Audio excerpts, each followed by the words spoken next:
How do you start a photography business? And how do you actually start earning money with your photography? A lot of people who would like to be professional photographers are struggling with this a lot. So I thought today I'm going to cover the most important parts of getting started as a professional photographer. I'm going to go over the 5 areas that people tend to struggle with the most. And those areas are: which gear is best? The second one is: how do you find clients? Number 3, which niche should you pick? Number 4, how much should you charge, aka your pricing? And number 5, I'm going to cover the top 3 mistakes that I see photographers are making and that you should definitely avoid if you want this to be your career. If you're completely new to the channel and you have no idea who I am, hi, I'm Katja. I'm a professional photographer based in Berlin, Germany, and I have been doing this job for over 5 years now and successfully been running my photography business that focuses on business portraits and actor portraits. I have been able to live off my photography, but as I was going through this process myself, I have been making a ton of mistakes that I want you to avoid. So let's get started with this video. So let's talk about the thing that every photographer seems to be completely obsessed with, and that is gear. My personal belief is that the best gear for you is the gear that you already have. Because in my opinion, gear is not the most essential part of running a photography business. But of course, you need something. You need a camera to take your pictures with. So if you have a camera and you know how to use it and you have a lens, then you're all set. Just work with that until you're ready to upgrade. If you don't have a camera or you are desperate to upgrade to something, then I highly recommend buying your gear secondhand. I believe the 4 major brands are all good enough. So Canon, Nikon, Fuji, and Sony all do cameras that are suitable if you are just starting out. I would personally also recommend to get a 50mm prime lens, because with that lens, you can cover most of the situations that you will be in as a professional photographer. And it is the most versatile lens out there. With a 50mm lens, you can do portraits well, you can do interiors, you can do landscapes, you can do product shots, and by focusing on one focal length, you will make progress in your photography much faster. So for those of you who are curious which camera I started with, I personally started with an old analog camera, a 35mm camera. But the first digital camera that I upgraded to was the Fuji X-T4 with the 35mm lens. And because that camera has an APS-C crop sensor, a 35mm lens is actually working like a 50mm lens on a full frame camera. If you're shopping around for a secondhand camera, I would highly recommend for you to use a dealer and not buy it off a private person, just because you can make sure that the camera has been checked and it has a warranty. Personally, the dealer that I have been using the most and loving the most is MPB, who are kindly sponsoring this segment of the video. MPB is an online platform where photographers can buy or sell used photography gear. They have a massive selection of cameras and lenses from all the main brands that you know and you love. You can buy cameras and equipment with competitive pricing, and they give you a warranty, so you know that if anything goes wrong with the camera, you have somebody to talk to. All the equipment that they're selling gets checked by their experts first, so you can make sure you're not buying the cat in the bag. And the coolest part is, if you have a piece of gear lying around at home that you're no longer using, then you can get a quote on MPB for that piece of gear and see how much you can actually sell it for to the platform. If you want to get some inspiration of cool cameras and equipment on the market right now, check out the link to MPB in my description, and thank you to them for sponsoring this segment of the video. So once you're all set with your gear, how do you actually find clients? How do you get booked as a photographer? This is the part that I see most people struggle with a lot, whether that's complete beginners in the industry or people who have been in the industry for a while already are still consistently struggling with that topic because I feel like they don't understand the fundamentals of it. So I have quite a simple answer to that, and that is you need to tell people about your stuff over and over and over again. And telling people about your stuff means actually telling people about your offer and what services you are providing. So there's actually two parts to this. And what we call telling people about your stuff in a business context is actually called marketing. So marketing, that's part one. The second part is actually actively offering people your services. It's sometimes called pitching, or in the business context, it's called sales. So the simple answer to get clients and get bookings, you need to do marketing and you need to do sales. And there's also one more important thing to understand, and that is the more specific you are in what you are offering, so what kind of photography service you are offering, the easier it will get to do marketing and to do sales. So just simply saying, I offer photography services, or I'm a portrait photographer, is not really enough and not specific enough to either do marketing or to do sales. So let me tell you about 3 simple things that you can do in terms of marketing when you're just starting out. The number one thing that you can do is actually telling all your friends and family and everybody that you meet what you are offering and what you are selling. Number 2 is actually telling people online. So posting about your stuff, posting about what you're offering, posting images that you have taken on social media, on Instagram, on LinkedIn, on whichever platform you really like, and doing that consistently, probably multiple times a week. The important thing is that you don't stop this process even when you start getting clients. So even if you're going further down the road and getting jobs, getting clients, you are still keeping up that marketing by posting online, by telling people about your stuff consistently. And number 3, in terms of marketing, that's probably a little bit more analog and a little bit more old school. So it might appeal to some people out there. And I actually really like this part about marketing, is actually maybe printing some flyers where you put your offer, how much it costs, whatever your package is, what you're offering, your name, your contact details, and you put it in places that make sense for your photography. So for example, I have a friend who has a day job as a physiotherapist, and she started a photography business on the side as a wedding photographer. So what she did is she printed some flyers with her packages and her contact details and went to all the bridal shops in her area and put the flyers there. So people who were getting married and were looking for a photographer could immediately pick up a flyer and contact her. This is marketing. This is part 1 of telling people about your stuff. But there's a second part to it that's super crucial and important. And that part is actually called sales. So sales or pitching is something that I see a lot of people kind of really dislike and not want to do. But let me tell you, without that part, you're not going to get your photography business off the ground, and you're not going to keep getting clients if you don't nail how to actually do sales for your business. So broken down into a very simple explanation, what sales is actually reaching out to people directly and telling them about your offer and asking them to buy your offer. The good news is this doesn't have to be annoying. You don't have to be obnoxious or pushy. You can do sales in a very friendly and elegant way. I have a whole video on the channel where I go into how to actually find clients, and I go into selling and sales in a lot more detail. But basically the technique that I recommend for people is to create a list, an Excel sheet, and fill it out with all the potential customers that you could be serving. You could find these potential customers in your contacts, in your business contacts, but you can also do research online on platforms like LinkedIn or on Instagram. Find businesses or individuals that might need your photography services. And then you're going to hit these people up.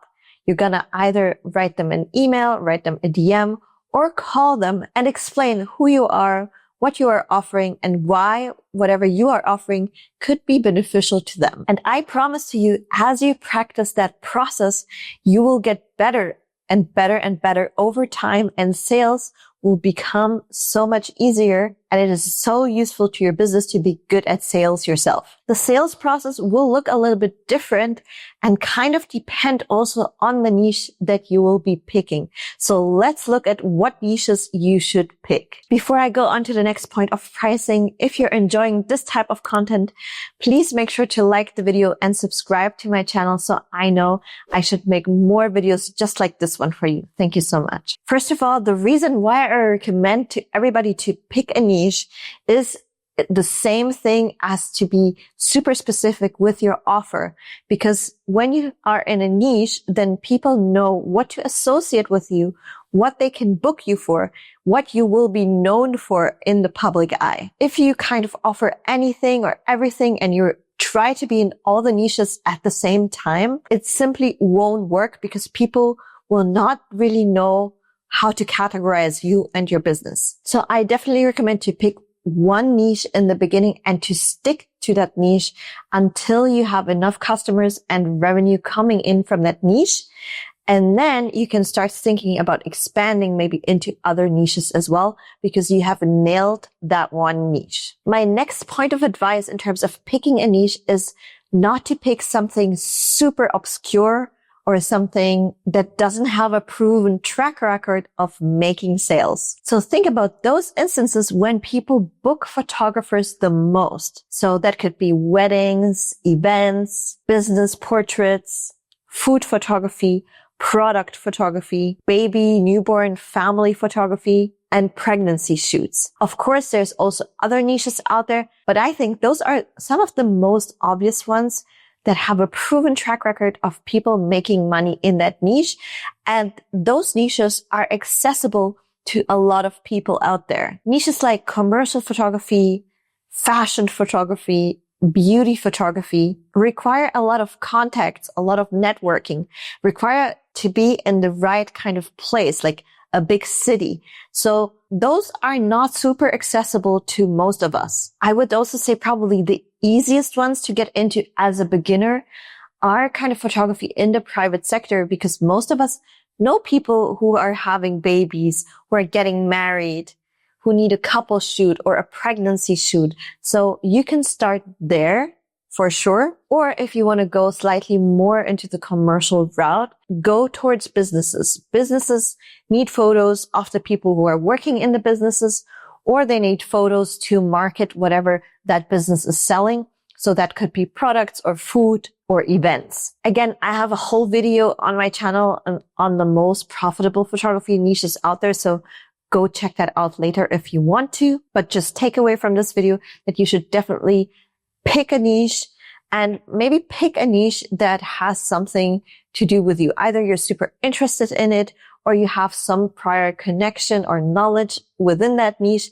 Then that's probably a good niche for you to pick, because you will have a competitive advantage compared to other people within that niche. So another point that people have a lot of problems with is the pricing part of photography, or how much should you charge? And I want to go over the very basics of this. It will definitely depend on the location where you are, in terms of the country where you're in, but also in terms of whether you're in a big city or whether you're in a small city or the countryside. It will also depend on the niche that you have decided on to go in, because some niches are definitely more profitable and command higher prices than other niches. So niches where you are working with businesses, B2B niches, like business photography, commercial photography, product photography, will definitely have higher prices than niches that are in the private sector, such as couple photos, newborn photos, pregnancy photos,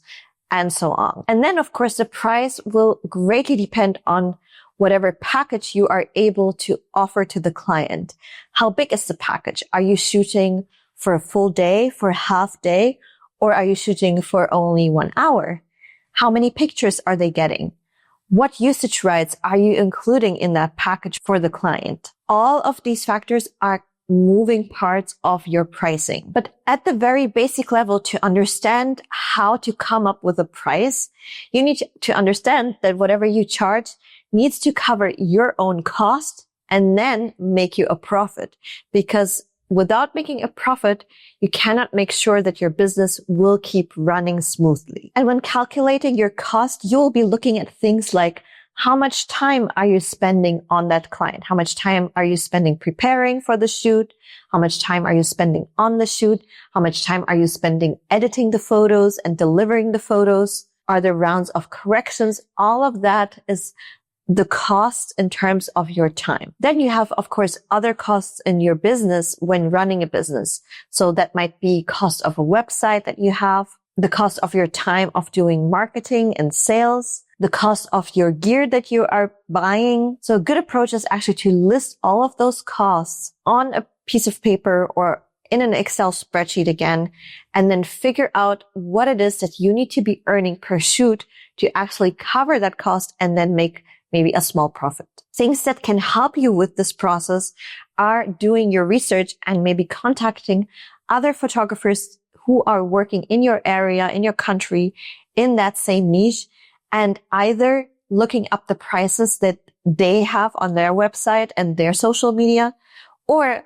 contacting them, getting in touch, networking a little bit, and asking about their prices to get a feel and a point of orientation of where you can get started. Now let's talk about the top 3 mistakes that I see people make all of the time when getting into photography and starting a photography business, and that I want you to avoid at all costs. So mistake number 1 is spending your time on things that aren't your priority. So until you're making enough money from your photography to sustain yourself and sustain your business, you should only have one priority, and that priority should be getting clients. So that means in the beginning and in any given week during your working hours, your priority is not your website. Your priority is not making cute graphics for a business card. And your priority is not even shooting your portfolio. Your priority is getting customers in the door. So the next mistake that I see people do all the time is not posting your work online consistently. So the main problem that every freelancer, every self-employed person, and every business out there needs to solve for is that people don't know about them. So posting online consistently is taking you step by step to rectifying that problem and letting people know about your stuff, as I've mentioned in the part about getting clients. I recommend to pick one main platform that could be Instagram or LinkedIn, depending on what makes sense for your specific photography niche, and then posting your work that you are producing, preferably client work that you are producing, not just some random photographs of birds and bees and flowers, but actual client work that somebody paid you for, and posting that online consistently. And if you haven't done client work yet, then remember mistake number 1, your priority is to get client work. So once you get client work, you post that client work, that leads you to getting more client work, and that kind of becomes a flywheel in itself that keeps getting you customers. So mistake number 3 that I see people doing all the time is either underpricing or overpricing themselves. So if you underprice yourself, then nobody will take you seriously. And also you will be harming that photography niche and your colleagues in that photography niche. If you're overpricing, however, then probably people won't be booking you. So how do you find that sweet spot? And honestly, I have been there myself as well. And it's basically a lot of trial and error. It's also talking to other photographers out there who are working, who are in your niche, and getting some of their experiences, but also talking to potential customers and actual customers who you are trying to pitch to or trying to sell to, and kind of see what type of pricing they might be comfortable with. How big are their budgets? What are they willing to spend on that particular service that you are providing, whether that's a wedding or a food photo shoot or whatever it is. Kind of get a feeling for the budgets that are out there. Or you could, of course, also go into a deep dive and watch the video that I made on the topic on my channel already. And I'll see you there and speak to you in my next video that I'll link up here. Thank you for watching. Bye bye.